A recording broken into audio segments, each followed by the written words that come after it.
The first meeting of the Hellfire Club is in session. I hate to break it to you, but there's only like 2 of us. That's not exactly a meeting. It's also not really a club either. Oh, Andy. I remember being naive at that age. Can't you see that there's a 3rd member present? He's right there next to us. Fade. Oh yeah, I forgot the invisible guy. For some reason I just assumed that his power is to scream really loud and it causes people to pass out. No. That was his power when he was in the MCU. But since those assholes dumped him, along with one other particular guy with a controversial Twitter past, he's with us now. I'm talking about Fade, of course. Oh yeah, that's right. Back when he was Angar the Screamer. So it's him, it's me, and it's you. Where the hell is everyone else? That is exactly why I scheduled this meeting. All 3 of the Stepford Cuckoos are gone. Don't you mean all 5? We haven't gone there yet. But not only her, but we also have gotten that lady who used to be Wasp, but now she's a technological empath. She's gone too, and so is that big, large, strong man who could have been somebody, but we decided not to name him. He's gone too. So that just leaves us. Maybe we should get some help from the other mutants. No. We already recruited everyone we needed from those stupid goody two-shoes X-Men wannabes. Well, I'm not talking about them. I'm talking about someone else. One particular mutant. A very powerful mutant. Possibly even more powerful than you or I. I have a feeling who you're about to say, and the answer is no. Oh, come on. It's just you, me, and some invisible guy.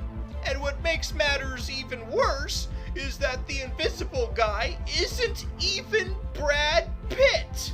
This meeting isn't about getting help. It's about figuring this shit out. Each club member disappeared one by one. Somebody is clearly picking us off, and we need to figure out who. Yeah, maybe it's the Purifiers. They seem to be implied to be the big bads of Season 2. We're supposed to be the big bads of Season 2. Are we though? I feel like we're more like anti-heroes at this point. Oh. So you want another season where the humans are the bad guys? Is that what you want? No creativity whatsoever? But this is a different type of racism. This is religious racism. We've never seen that before in this franchise. Well, when it comes to on-screen. Yeah, that is true. William Stryker is supposed to be the leader of the Purifiers, but instead they made him a militaristic villain instead of a religious one. So maybe now's the chance to finally tackle that aspect of the X-Men lore. Yeah, we can still offer the mutant aspect of the conflict, but when it comes to the human aspect, the Purifiers are going to replace Ahab. Ah, yes, Ahab, my first victim. Oh, well, you did kill a bunch of other people in that plane. I had to. If I had let him escape, he would have killed us all eventually. What with his trained mutants and his octopus sentinels? Sentinels. Maybe that is the culprit. What do you think, Fade? Fade? Wow, he doesn't do much talking, does he? Oh no, I think he was abducted, just like the rest. Are you sure he's not just standing there being a dick? I'm sure of it, Fenris. I'm sure.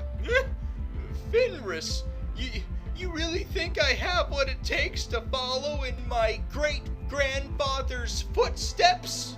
Oh, I know you will. After all, you are the equivalent of Fenris from the comic books. Well, you and your sister, but your sister had to go and still be a hero. Luckily, you made the right choice. Yeah, I'm gonna make my great-grandfather and great-grand-aunt super proud. And maybe I'll make my great-great-grandfather proud too. Baron von Strucker. Now, let's not just jump to conclusions on your lineage. We've got some Sentinels to beat the shit out of. So, you really agree with my theory that the Sentinels are behind all of these disappearances? That's exactly what I'm thinking. And we need to get the rest of the club back if we want to do Season 2. We've only got a couple of months. Oh man, I knew you shouldn't have killed their leader, Ahab, before he could ever become a cyborg. Well, I mean, for all I know, I might have helped him become a cyborg. Because he'll need those parts now, considering he's probably all mutilated and destroyed and whatnot. Oh, so this is your fault. He might be controlling them right now because of his cybernetic enhancements. If only you didn't try to kill him. Hey, we tend to be real crazy when we're pregnant, okay? Wow, you look really great for being like 8 months pregnant. I can't even see a baby bump or anything. Oh, don't worry. According to TV logic, I only get pregnant like 3 weeks before the baby gets out. So we got time. Wait a minute. I just realized something. What if it's not the Sentinels? Really? You're the one who brought them up. Who else could it possibly be? Well, Polaris, let's think about it. A huge, giant company who's taken an interest in us mutants and wants to stop at nothing to acquire all of us to do their bidding. Yeah, that sounds like the Sentinel services to me. But it also sounds like... Oh! It looks like we were both right! All of you mutants are under our control now! Oh, so says the law of corporate business! Oh, surrender, mutants! Surrender! Resistance is futile! Oh, Oh no! My magnetic powers that I inherited from my father that I hardly will ever mention is not working! Oh, and my power isn't working either. Although that might be a good thing since I can't control my powers for shit. your powers are no use to us. We are impervious to anything. Comcast, the legal system, Butch Hartman, everything. Oh, if only you listened to me, Polaris. If only you listened to me and just let him join the club. At this point, I think you're right. I can't believe I'm going to say this, but we need need help from the Shadow King!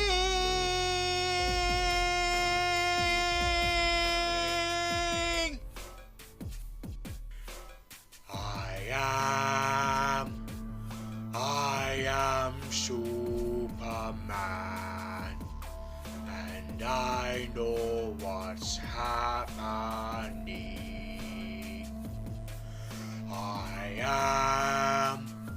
I am Superman,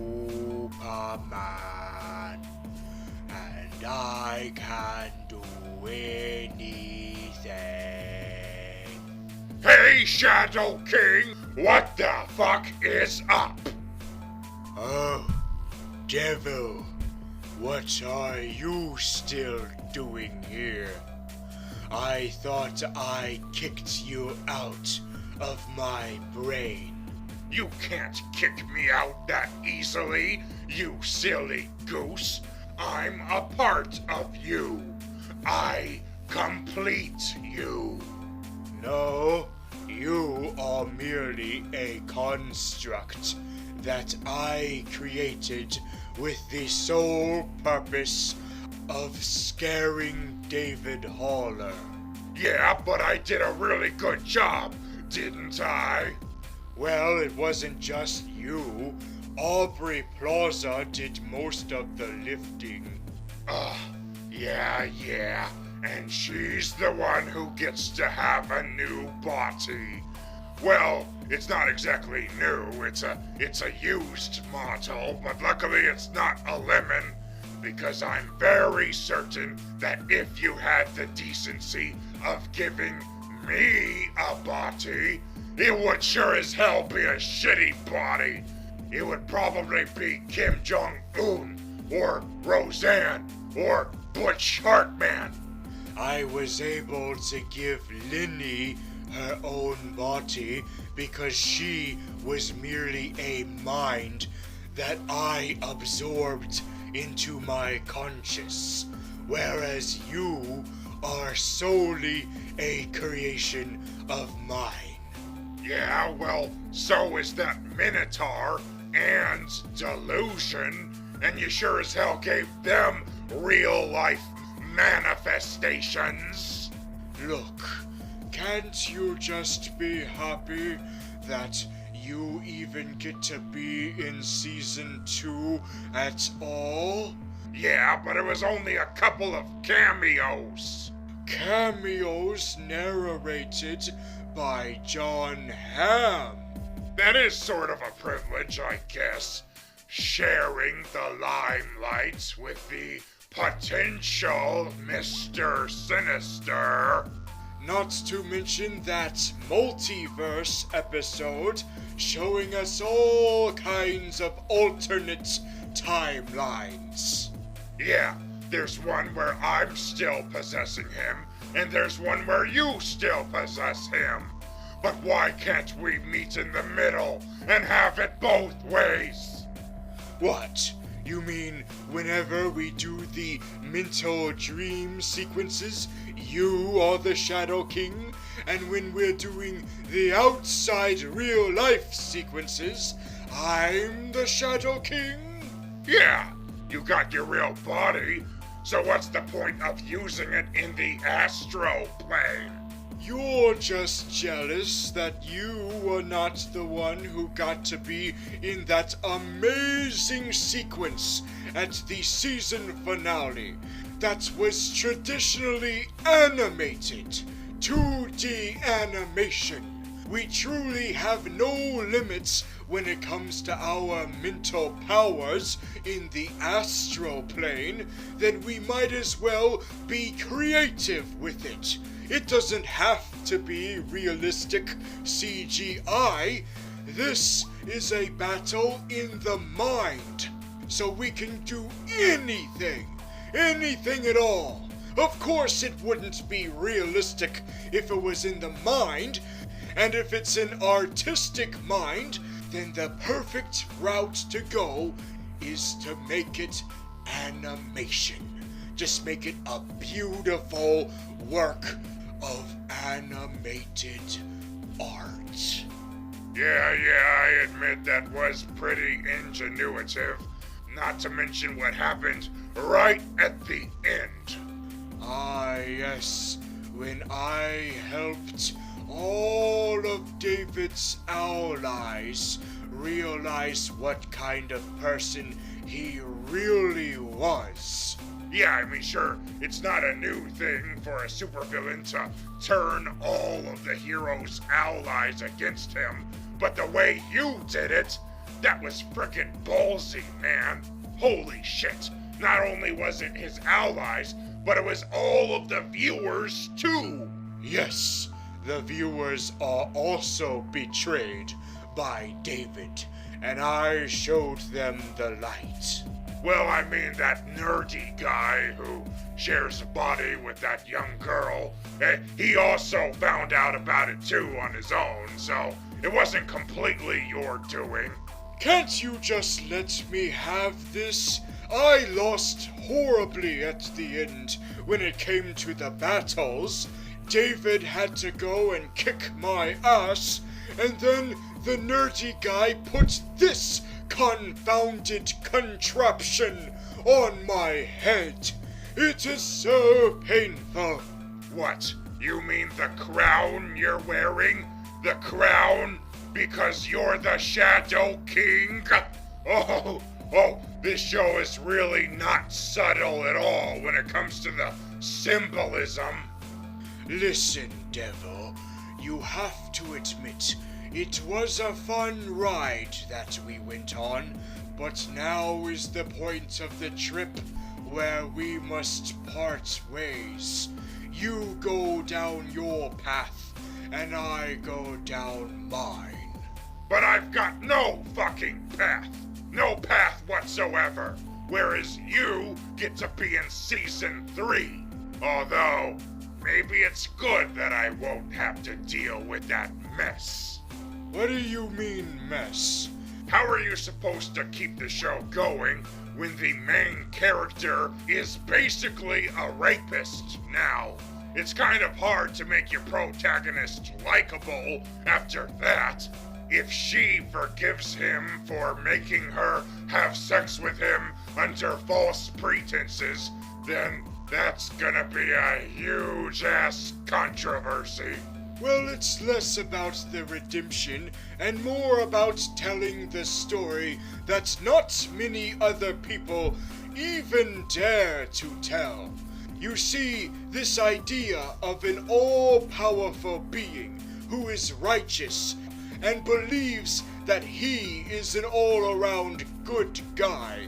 Now just imagine that all of that completely crumbles down, and you realize that it was nothing more than a power fantasy. He is a creep, an irredeemable creep, who is only seeing himself as a heroic Gary Stu, when it turns out that this whole time it was just something he was telling himself to suppress the fact that he is not a good person at all. Yeah, if you just stopped there, but if you're gonna keep going, you're running the risk of pussying out. Look, what will it take to convince you to let me handle Season 3 on my own? Maybe a new girlfriend? What happens to Mandy? What, Mandy the mannequin? That two-timing whore!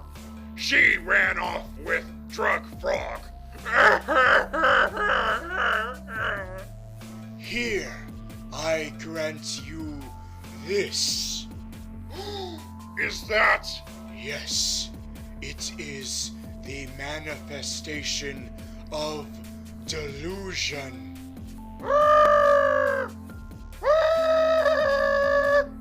Oh, everyone's favorite bird spider hybrid. You're so beautiful. Really? You wanna go steady with me?